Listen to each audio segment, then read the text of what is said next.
ஊரில் கன்னி மரியாளுக்கும் யோசேப்புக்கும் திருமணம் நிச்சயிக்கப்பட்டது. ஒரு நாள் இரவு கன்னி மரியாள் நித்திரை செய்து கொண்டிருக்கையில் தேவனுடைய தூதன் சொப்பனத்தில் தோன்றி,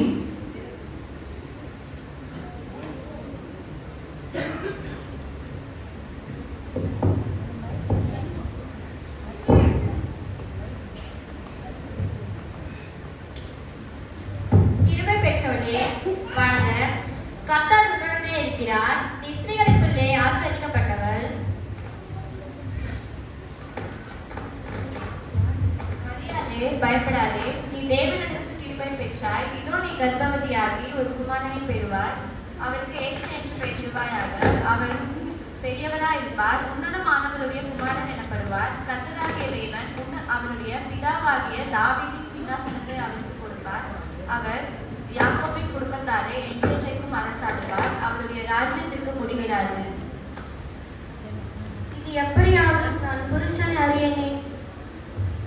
பரிசுத்த ஆவி உன்மேல் வரும், உன்னதமானுடைய பலன் உன்மேல் நிழலிடும். ஆதலால் உன்னிடத்தில் பிறக்கும் பரிசுத்தம் உள்ளது தேவனுடைய குமாரன் எனப்படும். இதோ நான் ஆண்டவருக்கு அடிமை, உம்முடைய வார்த்தையின்படியே எனக்கு ஆகப்படுவது. தனக்கு நியமிக்கப்பட்ட மரியாள் கர்ப்பவதியாய் இருப்பதை யோசேப்பு அறிந்தார். யோசேப்பு நீதிமானாய் இருந்தபடியால் அவரை அவமானப்படுத்த மனதில்லாமல் ரகசியமாய் அவளை தள்ளிவிட யோசனையாய் இருந்தான். அன்று இரவு தேவதூதன் யோசேப்புக்கு சொப்பனத்தில் தோன்றி, தாவீதின் குமாரனாகிய யோசேப்பே, பயப்படாதே, உன் மனைவியாகிய மரியாளை சேர்த்துக் கொள்ள ஐயப்படாதே. அவளிடத்தில் உற்பத்தியா இருக்கிறது பரிசுத்த ஆவியினாலே உண்டானது. அவள் ஒரு குமாரனை பெறுவாள். அவருக்கு இயேசு என்று பெயரிடுவாயாக. ஏனெனில் அவர் தமது ஜனங்களின் பாவங்களை நீக்கி அவர்களை ரட்சிப்பார்.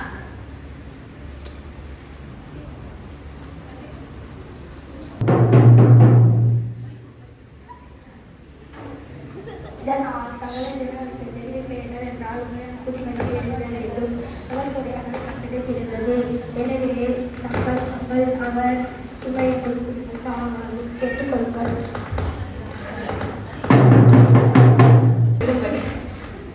தாவீதின் ஊருக்கு சென்றார்கள். மரியாளுக்கு பிரசவ காலம் நீடித்தது. சத்திரத்தை போல் இடம் தேடினார்கள்.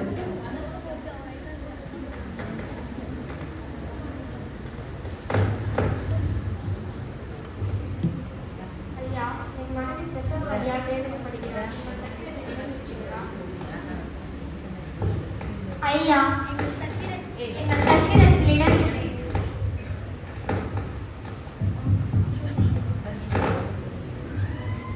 ஐயா, என் மனைவி பிரசவ வழியாக வேதனைப்படுகிறார். உங்கள் சத்திரத்தில் ஐயா, எங்கள் சத்திரத்தில் இடமே இல்லை.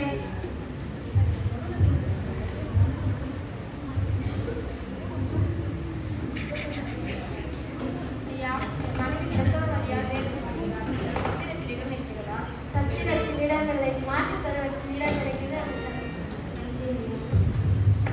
சத்திரத்தில் இடம் இல்லாததினால் அங்கிருந்து மாட்டுத் தொழுவத்திற்கு சென்றார்கள்.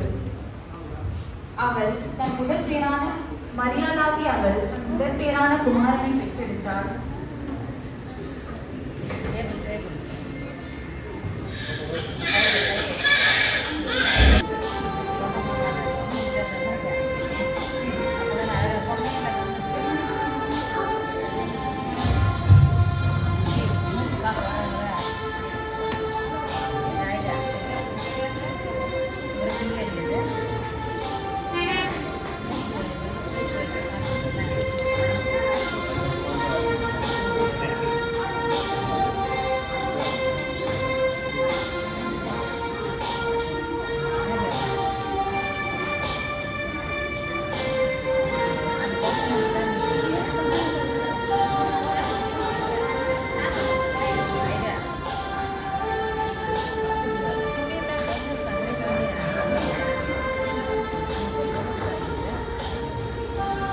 அவ்வேளையிலே கர்த்தருடைய தூதன் அவர்களை நோக்கி, இதோ பயப்படாதீர்கள், இதோ எல்லா ஜனத்துக்கும் மிகுந்த சந்தோஷத்தை உண்டாகும் நற்செய்தியை உங்களுக்கு அறிவிக்கிறேன். இன்று கர்த்தராகிய கிறிஸ்து என்னும் இரட்சகர் உங்களுக்கு தாவீதின் ஊரிலே பிறந்திருக்கிறார். பிள்ளையை துணிகளில் சுற்றி முன்னணியிலே கிடந்திருக்க காண்பீர்கள். இதுவே உங்களுக்கு அடையாளம். பெத்லகேம் ஊருக்கு போய் கர்த்தரால் நமக்கு அறியப்பட்ட இந்த காரியத்தை பார்க்கும் பாருங்கள். கண்டு அந்த பிள்ளையை குறித்து தங்களுக்கு சொல்லப்பட்ட சங்கதி பிரசித்தமாக்கினார்கள்.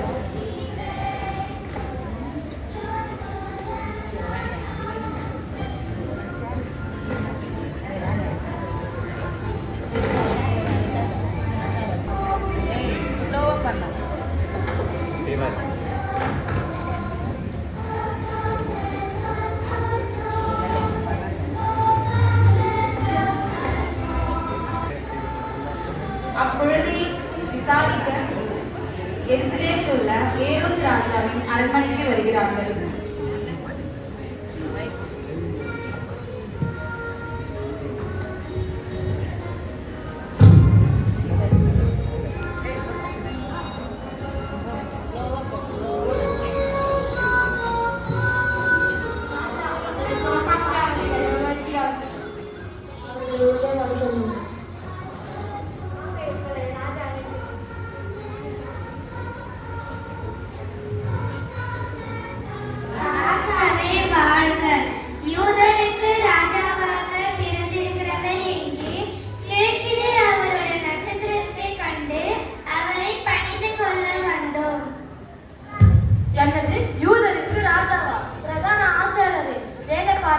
எல்லாரும் இங்கே வாருங்கள், விசாரிக்கிறேன்.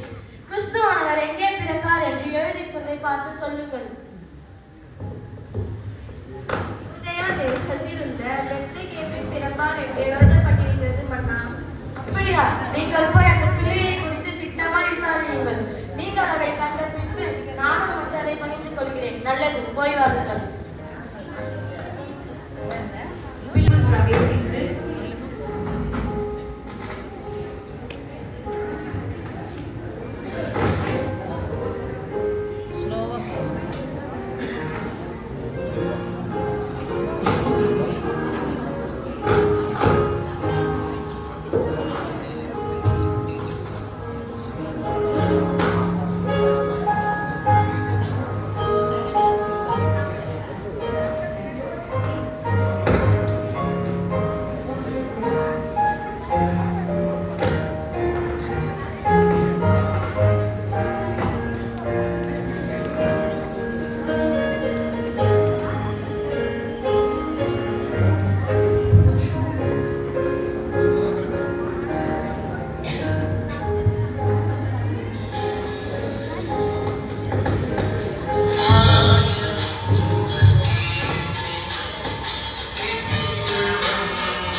பிள்ளையும் அந்த தாயாகிய மரியாதையும் கண்டு சாட்சாங்கமாய் எழுந்து அதை பணிந்து கொண்டு தங்கள் பொக்கிஷங்களில் இருந்து பொன்னையும் தூபவர்க்கத்தையும் அவர்களுக்கு காணிக்கையாக வைத்தார்கள்.